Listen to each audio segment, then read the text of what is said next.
Dear students, welcome to the lecture group.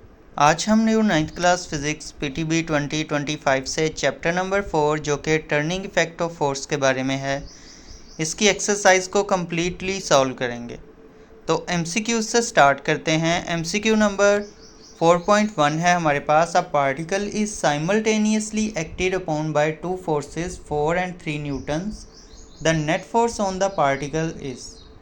तो बताया ये जा रहा है कि हमारे पास एक पार्टिकल है और उस पर एक ही वक्त में दो फोर्सेस जो हैं वो लग रही हैं, एक 4 न्यूटन की और एक 3 न्यूटन की।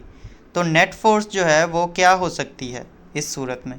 अब हमें जस्ट ये बताया गया है कि दो फोर्सेस हैं, हमें ये नहीं बताया जा रहा कि वो फोर्सेस की डायरेक्शन क्या है।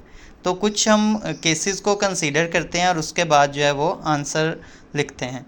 पहला केस ये होगा कि दोनों फोर्सेस जो हैं वो एक दूसरे के ऑपोजिट लग रही हैं एक पार्टिकल पे।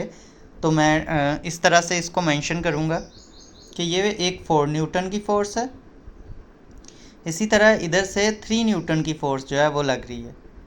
तो बेसिक इसका आंसर क्या आएगा, ये इक्वल हो जाएगी 1 न्यूटन के, और इस साइड को इसकी डायरेक्शन होगी। ठीक है। इसी तरह दूसरी कंडीशन लेते हैं जिसमें फोर्सेस सेम साइड पे हैं, मतलब दोनों फोर्सेस की जो डायरेक्शन है वो सेम है। तो 4 वाली भी इस साइड को है और 3 वाली भी इस साइड को है। इस सूरत में हमारे पास जो टोटल नेट फोर्स आएगी वो 7 के इक्वल आ जाएगी और डायरेक्शन हमारे पास यही आएगी। इसी तरह अगर हम एक और केस कंसीडर कर लेते हैं, उसमें हम 90 के एंगल पे दोनों फोर्सेस को प्लेस करते हैं। तो एक फ़ोर्स जो है वो हमारी इस साइड को है 4 वाली, और 3 वाली जो फोर्स है वो इस बार इस साइड को है। ठीक है, 90 के एंगल पे जी। तो जब फोर्सेस 90 डिग्री के एंगल पे हों तो हम पैथागोरस थ्योरम लगाते हैं। इसमें हमारे पास जो आंसर आता है वो इस तरह से आता है कि दोनों फोर्सेस का आप जो है वो स्केयर ले लें, उनको ऐड कर लें और फिर स्केयर रूट ले लें। तो 4 का स्केयर 16 आएगा, 3 का स्केयर 9 आएगा, दोनों को ऐड किया तो 25 आएगा, उसका स्केयर रूट लिया तो आपके पास 5 आंसर आ जाएगा।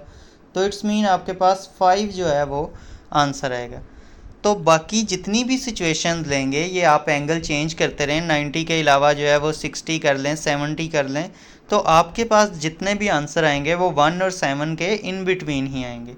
तो ये सूरत हाल आपने समझ ली है। अब आप ऑप्शन अगर देखें तो बी ऑप्शन जो है वो 1 न्यूटन एंड 7 न्यूटन के दरमियान वाला ये ट्रू ऑप्शन है हमारे पास।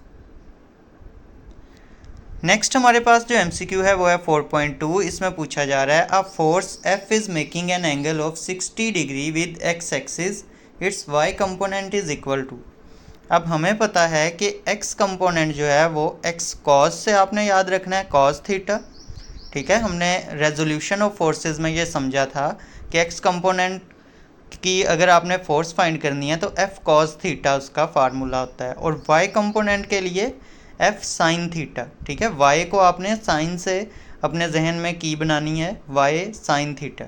अब यहाँ पे वाई कंपोनेंट फाइंड करना है तो एफ साइन थीटा लगेगा। अब क्योंकि थीटा गिवन है हमें 60 डिग्री, थीटा एंगल को कहते हैं, तो वो 60 डिग्री गिवन है, तो हम बोलेंगे एफ साइन 60 डिग्री। थीटा की जगह 60 डिग्री पुट कर दें तो बी ऑप्शन जो है वो हमारे पास ट्रू है।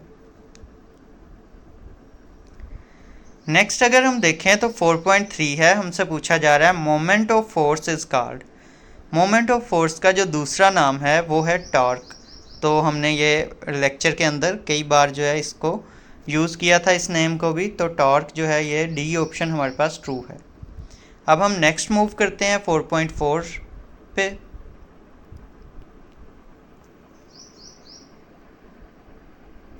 फोर पॉइंट फोर को अगर हम देखें तो इसमें पूछा जा रहा है if F1 and F2 are the forces acting on a body, basically ये ताओ है, tau is the torque produced in it, the body will be completely in equilibrium when.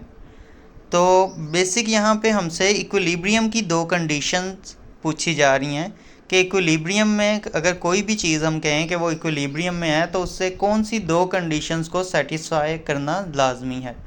तो दो कंडीशंस ऑफ इक्विलिब्रियम जो कि हमने पढ़ी हैं, वो पहली उसमें से ये है कि sum of all forces is equal to zero. यानी नेट फोर्स जो है वो 0 के इक्वल होनी चाहिए। और दूसरी जो कंडीशन है, और ये बेसिकली लीनियर इक्विलिब्रियम के लिए है, और दूसरी जो है वो टार्क है बेसिकली कि सम ऑफ ऑल टार्क भी इक्वल होना चाहिए 0। ये रोटेशनल के लिए है कि कोई चीज़ रोटेट करते हुए इक्विलिब्रियम में तो नहीं है, तो उसके लिए सम ऑफ ऑल टार्क भी इक्वल होने चाहिए 0 के। तो ये दोनों कंडीशन जो है ऑप्शन ए में गिवन है, sum of all forces is equal to 0, summation F is equal to 0, और इसी तरह summation torque is equal to 0। तो ये ए ऑप्शन को मार्क कर लिया। नेक्स्ट अगर हम देखें तो 4.5 है हमारे पास, a shopkeeper sell his article by a balance having unequal arm of the pan if he put the weight in the pan having shorter arm then the customer. अगर तो एक शॉपकीपर है, उसके पास, मैं ड्रा कर देता हूँ इसको भी, इस कंडीशन को जी। तो ये कंडीशन है हमारे पास कि ये हमारे पास बैलेंस है एक, जिसमें जहाँ पे हमने वेट पुट करना है वो वाली साइड की जो लेंथ है वो बहुत कम है, जबकि जहाँ पे हमने कोई चीज़ पुट करनी है जो कि बायर आया है ख़रीदने के लिए, लेट्स से चीनी, चावल, आटा, वो हमने इस साइड पे पुट करनी है, इसकी लेंथ ज़्यादा है। तो बेसिक क्या होना है कि दोनों साइड पे जो है वो टार्क प्रोड्यूस होना है। अब टार्क जो है वो इक्वल होता है, आपको पता है टॉर्क किसके इक्वल होता है जी, लेंथ मल्टीप्लाई बाय फोर्स। तो लेंथ और फोर्स का प्रोडक्ट जो है उसे हम टॉर्क बोलते हैं। इस साइड पे लेट्स से लेंथ हमारे पास 5 सेंटीमीटर है और फोर्स हमारे पास 1 है, तो 5 मल्टीप्लाई बाय 1 कितना टॉर्क प्रोड्यूस हुआ। यहाँ पे टॉर्क से मुराद समझ लें कि डाउनवर्ड को फोर्स है, इस साइड को जिसने इससे मूव करवाना है, वो हमारे पास 5R है, ठीक है। अब अगर यहाँ पे भी वेट हम 1 kg ही प्लेस करते हैं, लेकिन यहाँ पे क्योंकि लेंथ ज़्यादा है, हमारे पास 10 सेंटीमीटर है, इधर 5 थी तो लेट्स से इधर 10 है, तो हमारे पास अगर हम 1 kg चीज़ भी इधर रखेंगे तो हमारे पास जो टॉर्क आएगा वो 10 है। तो इट्स मीन कि ये वाला ज़्यादा नीचे को मूव करेगा। अब इस साइड पे क्या हमने रखनी है, चावल, चीनी वगैरह, जो भी कोई बायर आया है ख़रीदने के लिए। अब यहाँ पे इसको इसके इक्वल करने के लिए हमें 1 की बजाय 0.5 kg भी अगर हम चीनी, चावल रखेंगे तो वो इस टॉर्क को फिर बैलेंस करेगा, ठीक है। 1 की बजाय, क्योंकि 10 लेंथ है ना, 10 मल्टीप्लाई बाय 0.5 करेंगे तो 5 टॉर्क आएगा, और ये दोनों बैलेंस हो जाएंगे इस सूरत में। इट्स मीन कि जो शॉप वाला है वो जितनी चीज़ देनी है उससे आधी चीज़ जो है वो दे रहा है बायर्स को, जिसकी वजह से लॉस में कौन होगा, यकीनी बात है कि बायर जो हैं वो लॉस में होंगे। तो ये ऑप्शन जो है हमारे पास ट्रू है। एक तो ये सिचुएशन है, ये मैथमेटिकल है। एक और भी है कि लेट्स से दो सीसा की एग्जांपल लें। जो हैवी बच्चा है उसको हम ज़रा जो हमारे पास पाइवट पॉइंट होता है उसके करीब बिठाते हैं, ठीक है। तो उससे क्या होता है कि कम वज़न वाला बच्चा जो है उसे हम उतना ही डिस्टेंस पे बिठाते हैं, यानी दूर बिठाते हैं। तो यहाँ पे ये जो है ये कम वज़न वाला बच्चा है, या ये जो हमने बायर को चीज़ देनी है वो कम वज़न में यहाँ पे हमें देनी है, क्योंकि वो हम पाइवट पॉइंट से दूर प्लेस कर रहे हैं, तो भी वो इधर वाले जो 1 kg का बैलेंस है उसको वेट है उसको बैलेंस कर रहे हैं। तो दूरी से क्या होता है कि फोर्स हम कम भी लगाएं तो टॉर्क ज़्यादा प्रोड्यूस होता है। तो ये आपके पास दोनों एग्जांपल्स हैं, सीसा वाली भी और इसके साथ साथ मैथमेटिकल फॉर्म में भी। नेक्स्ट मूव करते हैं अब हम। ये तो 4.6 को अगर हम देखें तो इसमें कहा जा रहा है, man walk on a tight rope, he balances himself by holding a bamboo stick horizontally, it is an application of law of conservation of momentum, Newton second law of motion, principle of moment, Newton third law of motion. तो basically ये principle of moment है, ठीक है। अभी जिसकी हम बात कर रहे थे टॉर्क की, कि इसमें लेंथ और फोर्स ये दोनों चीज़ें जो हैं वो टॉर्क इन दोनों चीज़ों पर डिपेंड करता है। तो बेसिकली वो आदमी जो है एक लॉन्ग स्टिक को हॉरिजॉन्टली होल्ड करके बेसिकली उस लेंथ को जो है वो बढ़ा रहा है, जिसकी वजह से वो खुद को बैलेंस कर पा रहा है। तो सी ऑप्शन जो है प्रिंसिपल ऑफ मोमेंट, ये हमारे पास ट्रू है, इसको मार्क करेंगे। नेक्स्ट है हमारे पास 4.7, in stable equilibrium the centre of gravity of the body lies.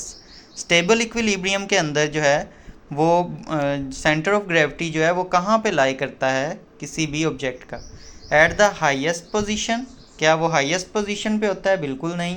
हमने ये बारहा पढ़ा था कि चीज़ों को बैलेंस करने के लिए, जैसे गाड़ियों वगैरह को, वो उसमें क्या चेंजेस किए जाते हैं? तो दो मेन चेंजेस किए जाते थे। एक तो सेंटर ऑफ ग्रेविटी को लो किया जाता था और दूसरा बेस को ब्रॉडर किया जाता था। तो यहाँ पे सिर्फ सेंटर ऑफ ग्रेविटी का ताल्लुक है, तो लोएस्ट पोजीशन जो है वो बेस्ट होगी किसी भी चीज़ को बैलेंस करने के लिए। तो बी ऑप्शन है एट द लोएस्ट पोजीशन, ये हमारे पास ट्रू है। नेक्स्ट है 4.8 the centre of mass of a body. जो सेंटर ऑफ मास होता है किसी भी बॉडी का, वो lies always inside the body, lies always outside the body, lies always on the surface of the body, may lie with in, outside और on the surface.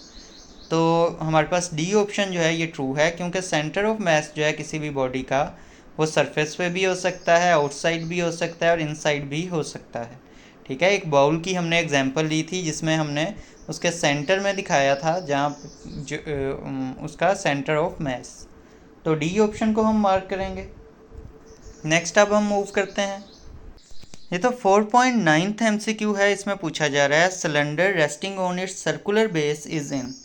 एक cylinder जो कि रेस्ट कर रहा है अपनी सर्कुलर बेस पे, मैं इसको ड्रा करता हूँ जी। तो ये एक सिलेंडर है, ये सर्कुलर इसकी बेस है, ये टॉप है सर्कुलर। तो सर्कुलर बेस पे अगर रेस्ट कर रहा है तो इट्स मीन कि ये एक स्टेबल इक्विलिब्रियम के अंदर है। ठीक है, अगर और किसी भी डायरेक्शन में होगा तो आपको पता है न्यूट्रल हो जाएगा अगर ये लेटा होगा तो, लेकिन अब बेस पे है, इट्स मीन स्टेबल इक्विलिब्रियम में। ये ऑप्शन हमारे पास ट्रू है जी। तो 4.10 को अगर हम देखें तो इसमें पूछा जा रहा है centripetal force is given by. Centripetal force को हम किस चीज़ से डिनोट करते हैं? बेसिक फार्मूला आपने बताना है। तो FC जो है वो इक्वल होता है mv²/r के, यानी कि सी ऑप्शन जो है ये हमारे पास ट्रू है। सी ऑप्शन को हम मार्क करेंगे। तो ये थे हमारे MCQs। आई होप सो आपको समझ आए होंगे। अब हम नेक्स्ट जो है वो शॉर्ट आंसर क्वेश्चन को डिस्कस करेंगे।